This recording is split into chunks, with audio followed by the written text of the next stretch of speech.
Hello दोस्तों, स्वागत है आप सभी का आपके अपने यूट्यूब चैनल उन्नत क्लासेस में। देखिए, अब हम प्रिपरेशन स्टार्ट करते हैं DSSB की, जो कि आपकी एग्ज़ाम डेट डिक्लेयर हो चुकी है। 1 नवंबर से आपकी एग्ज़ाम स्टार्ट है। तो जिस भी बच्चे ने SST से फॉर्म भरा था उनकी एग्ज़ाम डेट आ चुकी है। अगर किसी को नहीं पता है तो वो जाके साइट पे ज़रूर देखिएगा। 1 नवंबर से स्टार्ट है आपकी एग्ज़ाम। तो अब हम उसके जो जितने भी, क्योंकि सभी को पता है DSSB में प्रीवियस ईयर क्वेश्चन पेपर जो है वो कितने महत्वपूर्ण होते हैं, तो हम आज जो है वो PYQs करेंगे। ये 6/10/2021 को जो एग्जाम हुई थी उसका पेपर है, सोल पेपर, जो कि जो कि दिल्ली अधीनस्थ बोर्ड ने जो आंसर की जारी किए हैं उसी के आधार पर हम इनको सोल्व करेंगे। देखिए, PYQs करना बहुत जरूरी है। उसी के साथ में मैं, अगर आप कहेंगे तो जैसे 9th और 10th क्लास की NCERT है वो बहुत महत्वपूर्ण है ना, DSSB के लिए हो चाहे KVS के लिए। तो अगर आप कहेंगे तो मैं 9th क्लास की NCERT स्टार्ट करूं, जिसमें हम स्टार्टिंग वाला टॉपिक हमारा फ्रांस की क्रांति है। फ्रांस की क्रांति से इसमें बहुत सारे क्वेश्चन पूछे जाते हैं। तो अगर आप कमेंट करके कहेंगे तो मैं जरूर इनको आपको करवा दूंगी शॉर्ट नोट्स के रूप में। उसी के साथ में चैप्टर वाइज हम क्वेश्चन भी कर लेंगे। तो आज हम PYQ स्टार्ट करते हैं। पहला प्रश्न है हमारा, औद्योगिक क्रांति से गुजरने के लिए ब्रिटेन को किन संसाधनों से लाभ हुआ था? तो देखिए, औद्योगिक क्रांति जो है वो 18वीं शताब्दी के तो एंडिंग में हुई थी। 18वीं शताब्दी के तो क्या बोलेंगे, उत्तरार्ध में, और 19वीं शताब्दी के स्टार्टिंग में, यानी 19वीं शताब्दी के पूर्वार्ध में स्टार्ट हुई थी। और एक तरीके की तकनीकी और व्यावसायिक क्रांति थी। स्टार्ट कहाँ से होती है? तो देखिए, औद्योगिक क्रांति जो है वो ब्रिटेन से स्टार्ट होती है। कहाँ से होती है? ब्रिटेन से आरंभ होकर फिर पूरे विश्व में ही फैलती है। औद्योगिक क्रांति की शुरुआत किस उद्योग में हुई? तो वस्त्र उद्योग के मशीनीकरण और धातु से बने औजारों के साथ में इसकी स्टार्टिंग हुई थी। और इसमें जो है वो ब्रिटेन को किन संसाधनों से लाभ हुआ था? तो इनको लाभ हुआ था कोयला और लोहा, इनसे लाभ हुआ था ब्रिटेन को। तो ऑप्शन नंबर 1 जो है वो राइट आंसर हो जाएगा। अगला क्वेश्चन है, 1905 में रूसी संसद को किस रूप में जाना जाता था? देखिए, रूस की क्रांति हो गई, फ्रांस की क्रांति हो गई, नेपोलियन हो गया, औद्योगिक क्रांति हो गई। तो ये सारे 9th क्लास के NCERT के क्वेश्चन हैं। आप चाहे बुक पढ़ के देख लीजिए कि सारे क्वेश्चन उसी में से पूछे गए हैं, 9th और 10th की क्लास की। बेसिकली 8 to 12th बोला जाता है, पर अगर अभी टाइम बहुत कम है इसलिए 9th और 10th की तो पढ़ना बहुत जरूरी है। तो 1905 में रूस की क्रांति हुई थी। उस समय जो रूस की संसद थी, उस संसद को किस नाम से जाना जाता है? तो देखिए, रूस की संसद को ड्यूमा के नाम से जाना जाता था। 1905 में ड्यूमा का जो है वो निर्धारण होता है। ड्यूमा क्या है? तो रूसी भाषा में ड्यूमा का अर्थ होता है घर या फिर सदन। ठीक है, क्या होता है? घर या सदन इसका रूप होता है। रूसी संसद को संघीय परिषद के रूप में भी हम जानते हैं। तो ड्यूमा कहा जाता है। रूस की जो क्रांति हुई उस समय रूस की संसद को किस नाम से जानते हैं? आंदोलन क्षेत्र का निम्नलिखित में से कौन सा युग्म जो है वो सही है, पूछा है। मोपला विद्रोह मालाबार में हुआ था, बिल्कुल केरल के मालाबार में मोपला विद्रोह हुआ था। और तेभागा आंदोलन बंगाल में। देखिए, मोपला विद्रोह जो है वो 1920 में हुआ था, केरल के मालाबार क्षेत्र में मोपलाओं के द्वारा किया गया था। इसमें जो है इसके प्रमुख नेता कौन थे? इसके प्रमुख नेता थे अली मुस्लियार मोपला। ठीक है, तो आपको ये भी ध्यान रखना है कब हुआ था और प्रमुख नेता कौन थे। तो अली मुस्लियार मोपला जो है मोपला आंदोलन के प्रमुख नेता थे। 1920 में मोपला विद्रोह हुआ था केरल के मालाबार क्षेत्र में।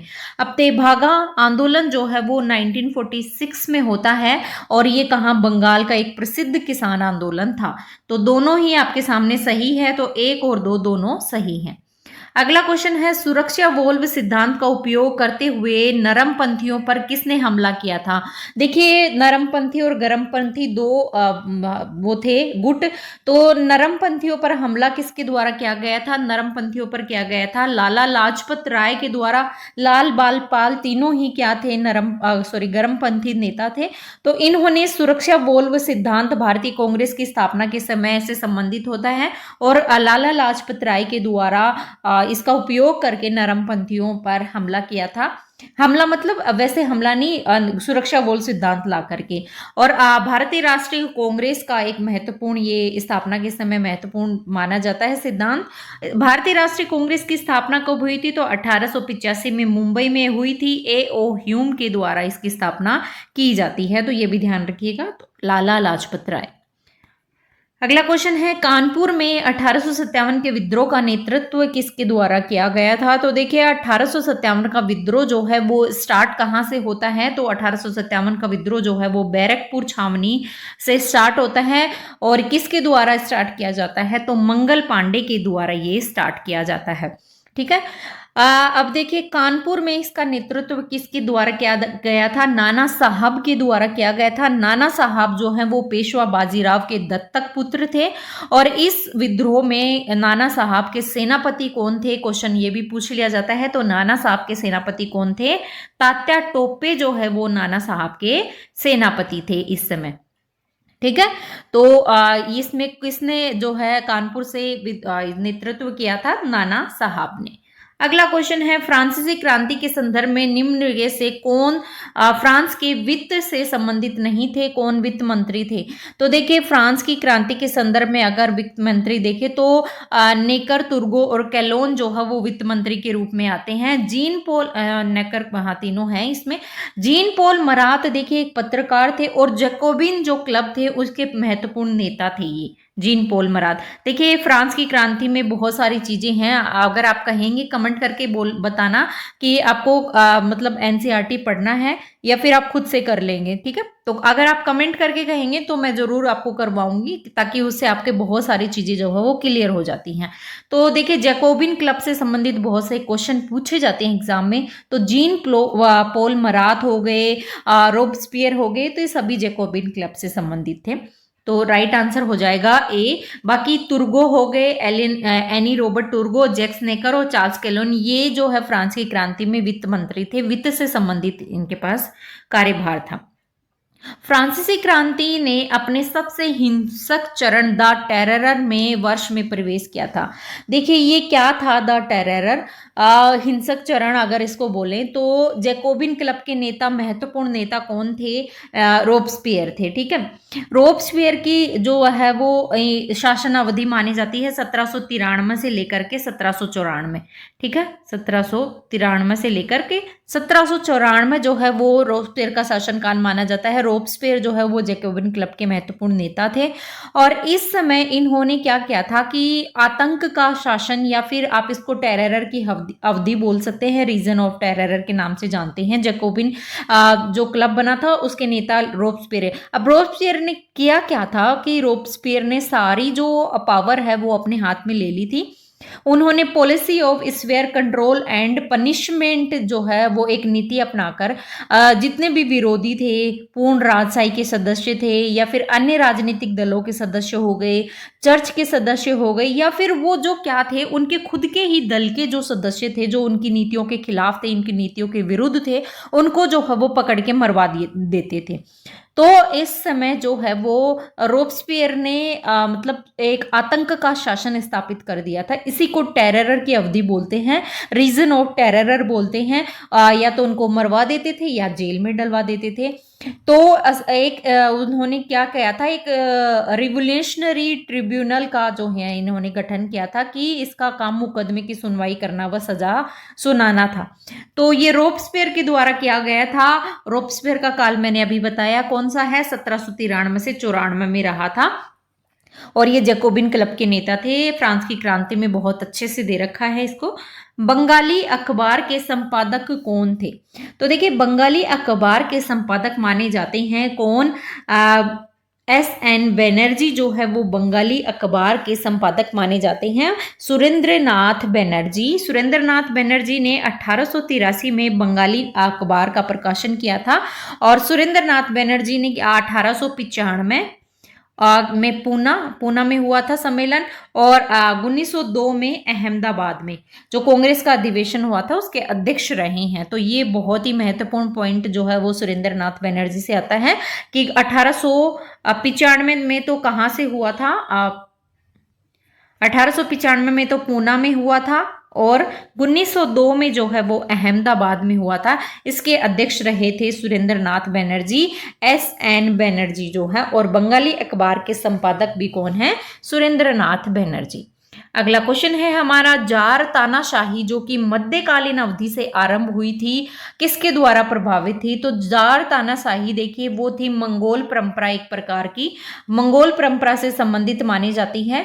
देखिए रूस का जार है वो बहुत ही तानाशाह था और वो अपनी स्वेच्छाचारी जो अपनी इच्छा से निरंकुश और दैवीय अधिकार का सिद्धांत पर आधारित था। वहां पे वो अपनी ही सारी शक्तियां जो है वो मतलब अपने आप को ही राजा मानता मतलब देव मानता था। तो मंगोल साम्राज्य व परंपरा के संस्थापक कौन माने जाते हैं? तो मंगोल परंपरा के संस्थापक माने जाते हैं कौन? चंगेज खां। चंगेज खां जो है वो इस नीति को मानते थे कि एक साम्राज्य एक शासन। तो रूस की क्रांति में भी ऐसा ही माना जाता है कि जार बोलता था कि एक जार एक धर्म की नीति का अनुसरण करता था। तो जार तानाशाही जो है वो मध्यकालीन किस अवधि किससे संबंधित है? मंगोल परंपरा से, क्योंकि मंगोल राजा कौन थे? चंगेज खां, वो भी यही बात बोलते थे कि एक साम्राज्य एक शासन। और जार जो था क्रांति के समय में जार निकोलस द्वितीय, वो भी यही बात बोलता था कि एक जार एक धर्म की नीति वो अपनाते थे। तो पुराने समय में मंगोल परंपरा से संबंधित है जार तानाशाही। जनजातीय आंदोलन संथाल विद्रोह कब हुआ था? देखिए संथाल विद्रोह जो है वो हुआ था 1855 में। संथाल विद्रोह होता है जो कि एक तरीके का जनजातीय आंदोलन था। 1855 में क्या हुआ था? बंगाल के मुर्शिदाबाद और बिहार के भागलपुर से राजमहल के मध्य का जो क्षेत्र है कौन सा? दामन ए कोल। ठीक है, इसको किस नाम से जानते हैं? दामन और कोल के नाम से जाना जाता है, जो कि एक तरीके का संथाल बहुल क्षेत्र था वहां पर।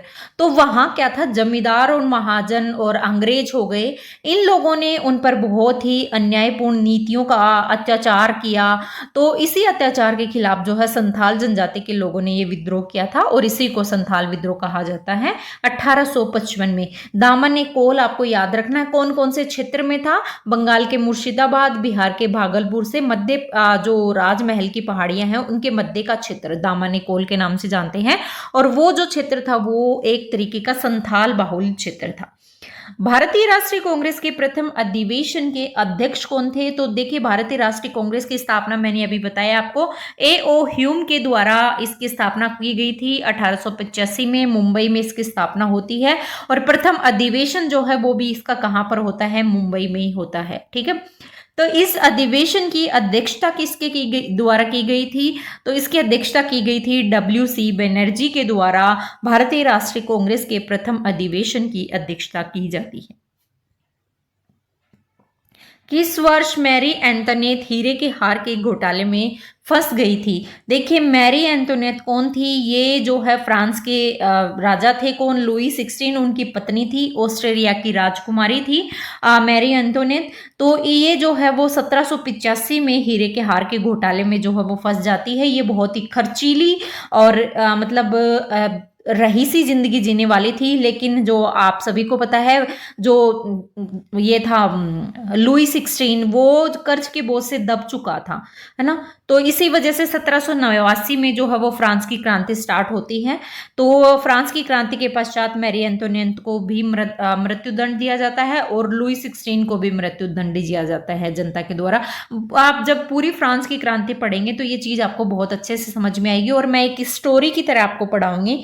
लेकिन अगर आप उस चीज को रेस्पॉन्स करेंगे तो ही मैं स्टार्ट करूंगी, अदरवाइज देखिए बहुत वीडियो बनाने के पीछे बहुत मेहनत लगती है।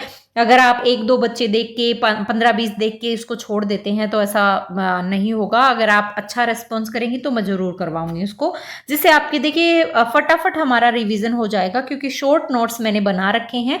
अगर आप कहेंगे तो मैं अपलोड कर दूंगी। ठीक है, तो ये फंस गई थी कब? 1785 में। और फ्रांस की क्रांति कब होती है? 1789 में। निष्कासन सिद्धांत किसने दिया, जिसमें यह प्रस्तावित किया गया कि अंग्रेजों के भारत का आर्थिक रूप से शोषण किया और संसाधनों को ब्रिटेन वापस भेज दिया। ठीक है, तो ये निष्कासन का सिद्धांत जो है वो किसके द्वारा, दादा भाई नौरोजी के द्वारा जो है ये निष्कासन का सिद्धांत दिया गया था। जिसमें क्या था, जिसमें ये प्रस्तावित किया गया था कि अंग्रेज जो है वो भारत का आर्थिक रूप से शोषण कर रहे हैं और संसाधनों को जो है वो ब्रिटेन वापस भेज दिया।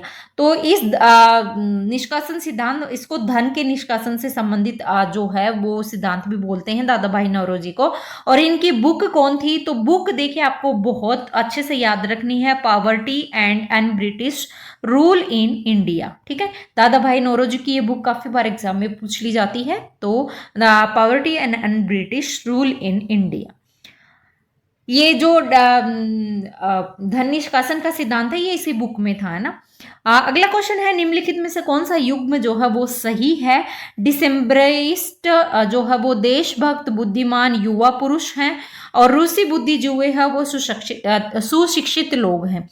तो देखिए ये दोनों ही युग्म सही है। आप कैसे, देखिए 26 दिसंबर 1825 में क्या हुआ था, 3000 सैनिकों ने रूस के जो जार निकोलस प्रथम थे उनके खिलाफ ये विद्रोह किया था। और इस विद्रोह में जो देशभक्त बुद्धिमान और युवा पुरुष थे उनको क्या कहा गया था, उनको डिसेम्बरिस्ट्स कहा गया था।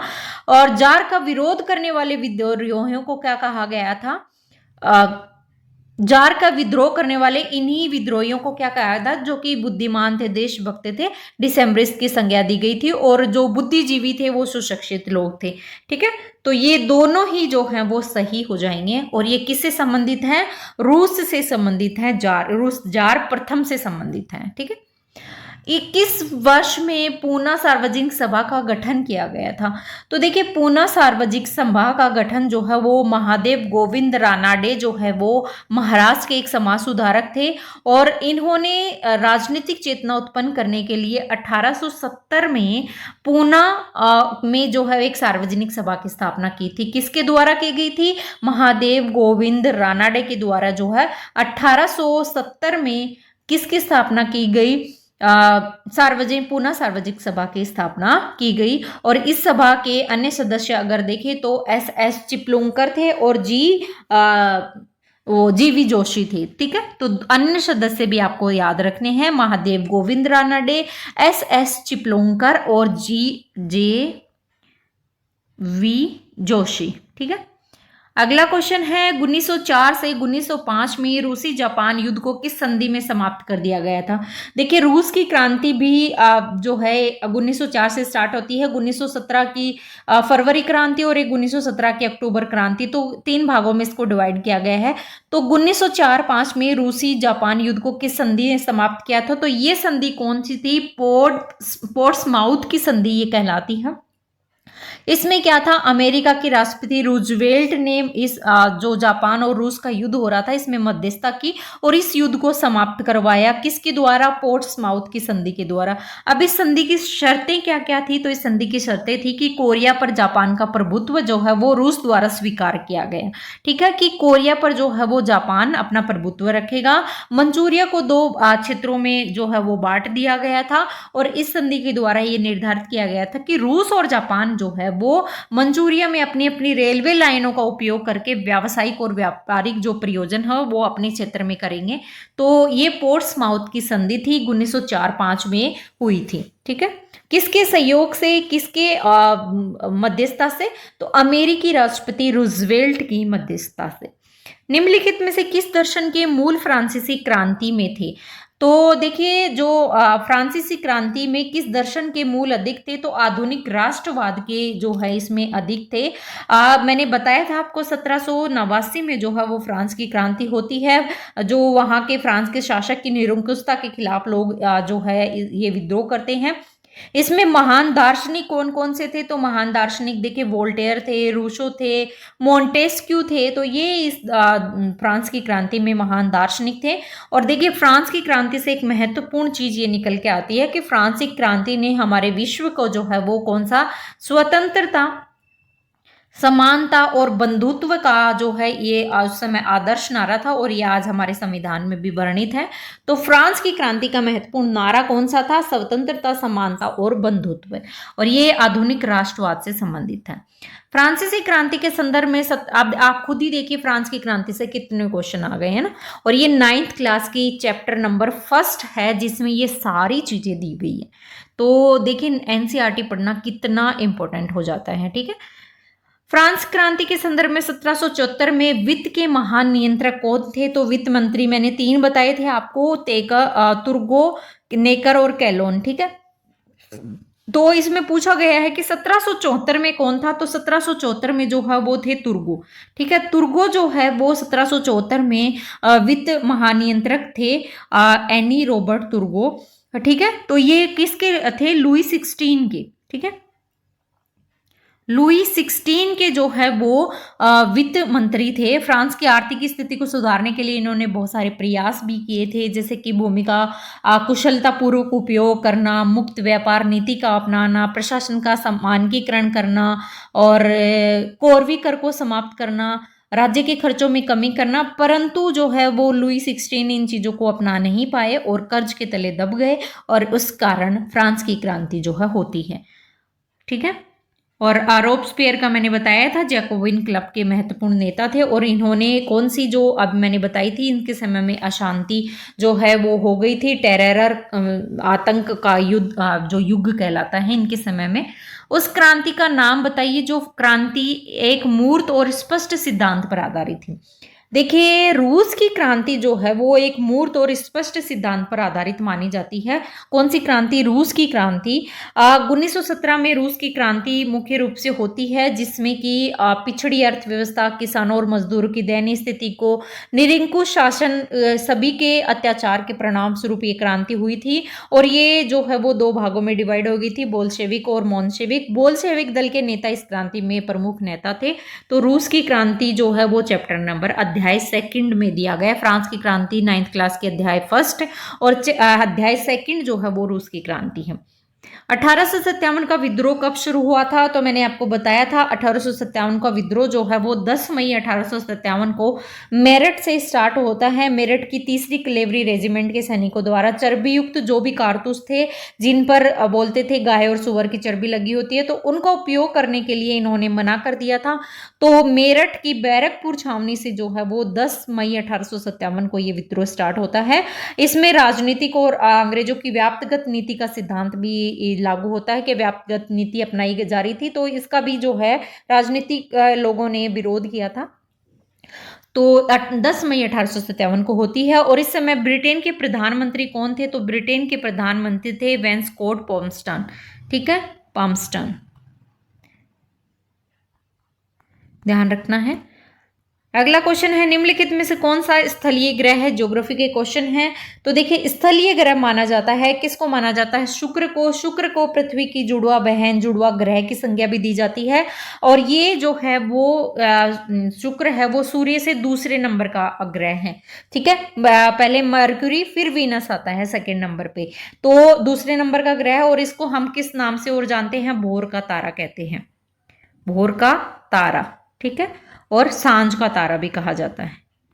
और स्थलीय ग्रह है एक तरीके का, शुक्र स्थलीय ग्रह जो कि पृथ्वी की जुड़वा बहन कहा जाता है। जर्मनी पर कर्ज के संदर्भ में निम्नलिखित में से कौन सा कथन जो है वो सही है?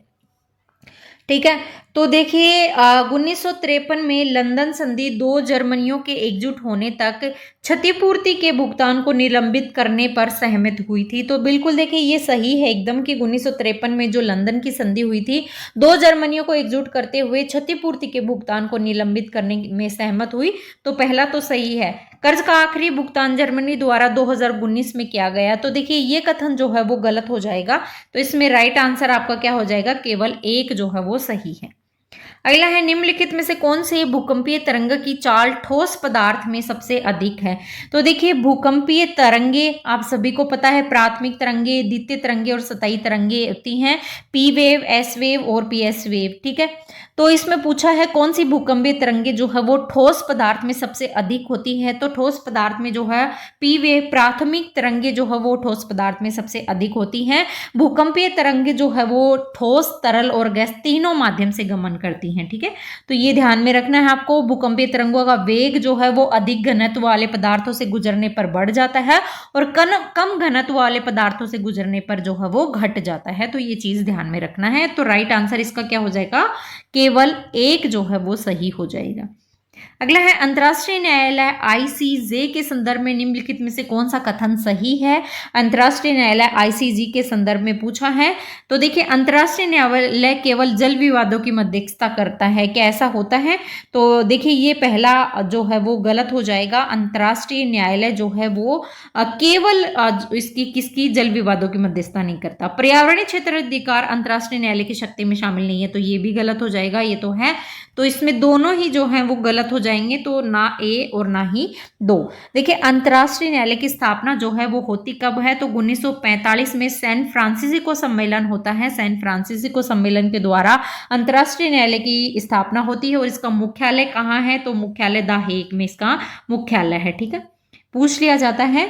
और इस आईसीजी का क्षेत्राधिकार संयुक्त राष्ट्र संघ के घोषणा पत्र में सम्मिलित किया गया। विभिन्न संधियां हुई और इन मामलों से संबंधित जो जितने भी जो सही हैं, मतलब जो संधि के परिणाम स्वरूप अंतर्राष्ट्रीय न्यायालय के अंतर्गत कौन कौन से क्षेत्र आते हैं वो इसमें शामिल किए गए थे। ठीक है, तो ये इसमें तो दोनों ही जो है वो गलत हो जाएंगे। अगला है शीतोष्ण क्षेत्र नामक तापमान क्षेत्र दोनों गोलार्ध में कितने अक्षांश या देशांतर के मध्य स्थित है?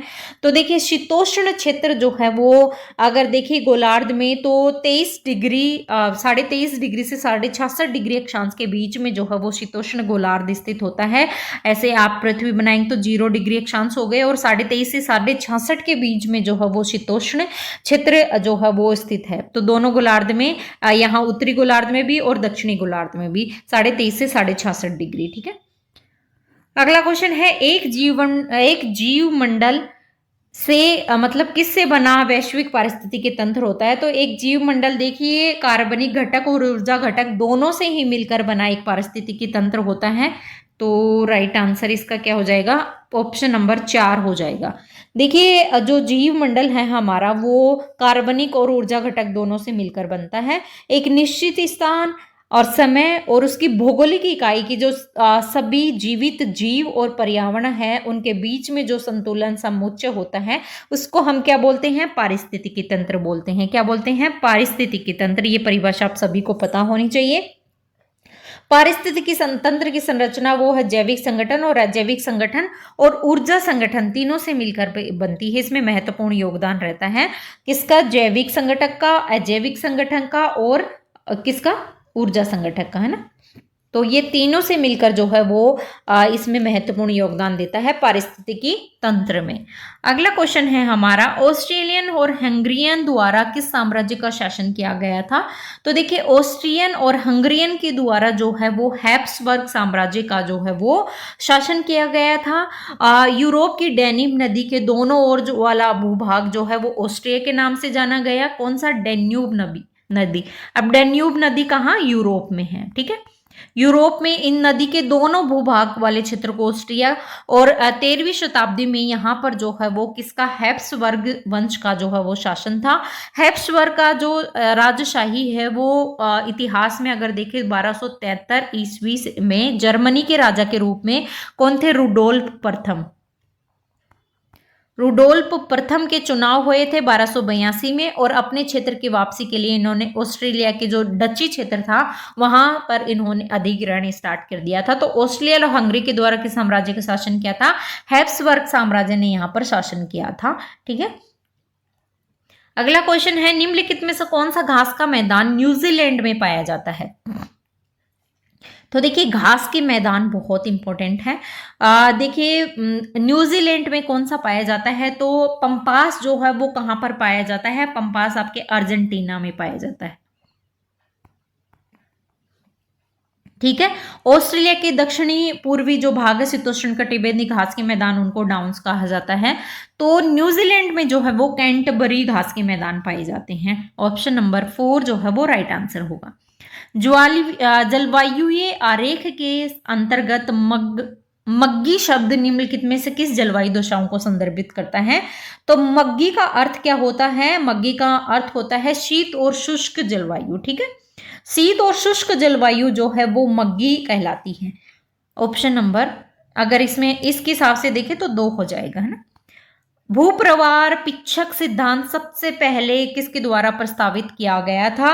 भूप्रवार पिच्छक सिद्धांत जो है वो टूजो विल्सन के द्वारा दिया गया था। भूप्रवार पिच्छक सिद्धांत टूजो विल्सन ने जो है वो प्लेट विवर्तनी के सिद्धांत में हॉटस्पॉट और संक्रमण परिसीमा की अवधारणा जो है वो विकसित की थी। सभी को पता है किसमें प्लेट विवर्तनी की सिद्धांत था, उसमें हॉटस्पॉट और संक्रमण का क्षेत्र था, उसकी अवधारणा।